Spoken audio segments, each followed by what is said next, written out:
JMU football opens up their season down in the Queen City against the 49ers on August 31st, about 66 days away.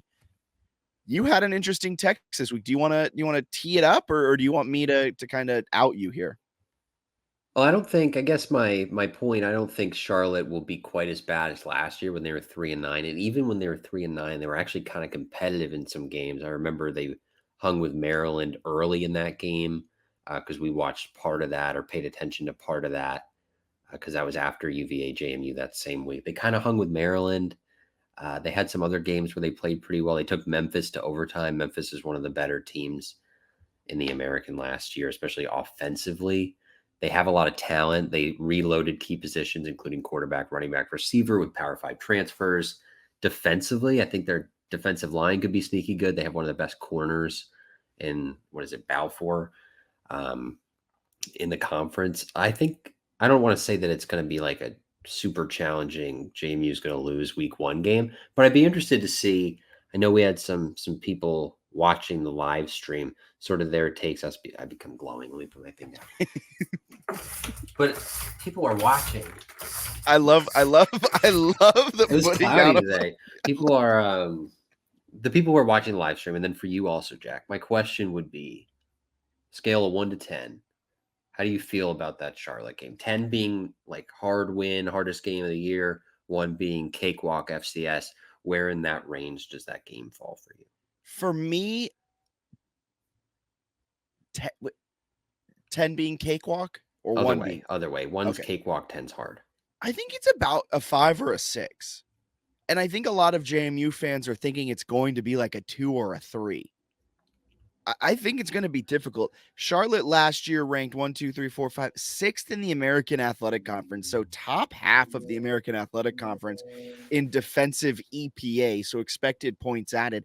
They rank 68th in the country in defensive EPA, which is not a number to kind of put your nose up at. They're a solid defense that were put in some really difficult spots time and time again by an underachieving offense. The offense at times last year was allergic to moving the football, and yet they somehow still finished 105th in the nation in offensive EPA, which is still horrible, but I thought it was much, much worse than that. Their rushing attack ranked 88th in the nation, and their passing attack ranked 108th, and they were one of the worst teams in the nation in early down success rate and early down EPA. So they didn't really do anything right offensively, and yet their defense still was able to kind of hold their own and played pretty darn well all season. With that being said, I don't fear their offense in a way where they're going to be able to put up even 10 points on a JMU defense that we really don't know what to expect out of. But I think their offense is still going to be pretty bad. They added a ton of transfers. They added, I believe, a Florida backup who's the expected starter for the 49ers. That might be the difference because last year they were trotting out like their 4th string quarterback at times, hoping he could provide a spark, and nothing ever clicked for that offense. They did lose their best running back. They did lose their best weapons offensively to, I believe, the NFL draft. Maybe that was 2 years ago. They lost to the transfer portal like a lot of group of 5 teams. So their offense might be anemic again this year, unless they have a really good transfer quarterback, but we don't know really how good he's going to be since he was the backup at Florida. Yeah. Well, I mean, I think the thing that's fascinating for me is there's a little bit of, is there any fear week 1, very new roster, road game, like weird stuff can happen. You don't always play well in week 1. Like last year, JMU was, in my opinion, very bad in week 1, but they played Bucknell. So I think that's what also gives me a little fear. It's like it's a strange one to open with, because if you're open with a Power 5 and you lose, which they had in years past the FCS, doesn't really matter. If you open with like an FCS Morehead State kind of game, you know you're going to cruise and work through some stuff. Same with Bucknell. This is one where it's on the road against a group of 5 team where you kind of have to show up and play decent football. That's the part, I guess, that gives me just a little bit of stress, because Charlotte does have talent, even if they aren't great. Yeah, Brian on YouTube said his prediction is college football playoff for the football team and 30 wins in men's basketball. We'll get to basketball in a little bit. If they're making the college football playoff, I don't think this is just a win. I think this has to be a convincing win. because you might finish the year with one loss. Well, there's a likelihood you finish the year with one loss, and there's probably going to be one other or two other group of 5 teams with one loss. Then you're going to need a convincing win over a team that is probably going to finish middle of the pack in the American Athletic Conference.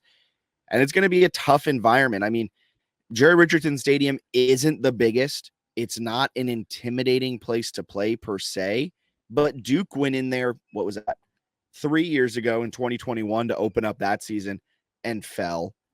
The crowd, especially early on in the season before they've been beaten down by losses, when there's still hope, their student section comes out in waves. They are a passionate fan base. They care.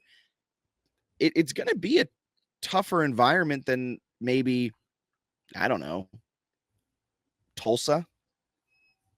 Yeah, it'll be a bit of a test there, and I still think they win the game, but it's one that has maybe a little bit more of my attention than it did I a couple think weeks ago. I think we'll learn a lot about the offense in this game because Charlotte's defense is good. So if they're, in theory, on paper, they'll be good. So if they're running through the 49ers defense like a hot knife through butter, then I expect them to be a very good offense this upcoming year. Now, if they're struggling against Charlotte, I don't think it's time to hit the panic alarm because I think their defense is going to be good. So I expect them to struggle a little bit, maybe only put up 24 points. But that's going to tell you a lot about this team offensively. Yeah, you said we had a comment mentioning college football playoff, and I think fans, myself included, think that that's a realistic, maybe not a realistic expectation, but a realistic goal. I think for JMU is to contend for the Sun Belt this year, possibly win the Sun Belt, even with the coaching turnover, even with the roster turnover. I was looking through this earlier today. I found this very fascinating. JMU's had kind of crazy success recently, the first year of a head coach. So even dating back to Mickey Matthews, he took over for Alex Wood. Alex Wood was 3-8 in 1998. Mickey Matthews took over in 1999. They go 8-4 with a playoff berth. Pretty solid.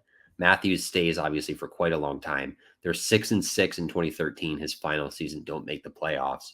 Withers comes in. They go 9-4, make the playoffs, lose in the first round. Then you have Houston right after Withers. He's taken over. Erasure, man. I know. My apologies. I was scrolling quick. 14-1 his first year. That's after a 9-3 season. He obviously made the defense way better. They win the national championship too. Let's not forget about that. Incredible first year. Signetti takes over a team that sort of sputtered a little bit, finished 9-4. They go 14-2, play for the national championship.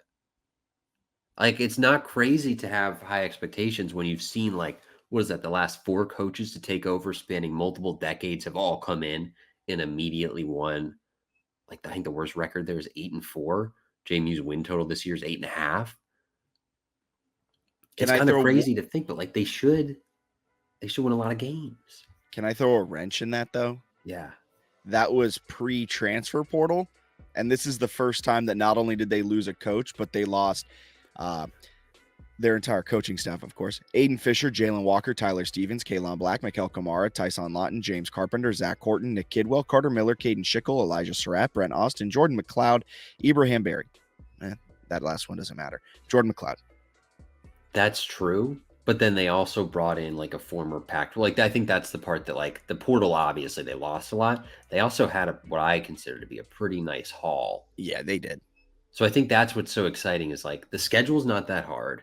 They brought in a lot. Chesney is supposed to be the real deal. They have a previous history of, like, winning right away and not needing these rebuilds with new coaches coming in. Yeah, I don't know. I think that the expectations feel like they're extremely high. So I think that Charlotte game is going to be particularly fascinating because that's one where you got to find ways to win pretty quick and look good, because if you drop that one, you have no margin for error the rest of the year in terms of the college football playoff.